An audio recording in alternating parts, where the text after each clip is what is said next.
Es gribētu teikt, ka vairāk nav, ka Eiropa kaut ko uzliek. Mums pašiem ir jāsasniedz zināmi mērķi, ko mēs gribam. Un tāds labs piemērs, par ko ir Eiropā, kur ir Latvija mēs vienojušies par to, ka ir jāsamazina apglabājuma atkrituma apjoms, ko mēs varam apglabāt kā valsts kopumā.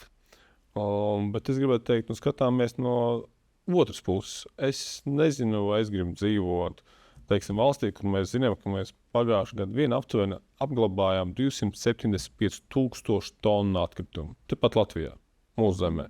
Un tad jautājums, vai mēs to gribam samazināt, tāpēc, ka mums Eiropa liek, vai mēs gribam samazināt, tāpēc, ka mēs gribam saviem bērniem, mazbērniem atstāt tīrāku valsti, tīrāku Latviju.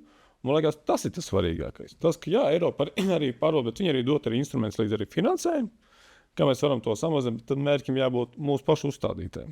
Jo man liekas, tas svarīgākais ir, ka mēs gribam samazināt to atkritumu apjomu, ko mēs vēl joprojām atstājam mūsu bērniem, mazbērniem šeit pat Latvijā apliktus.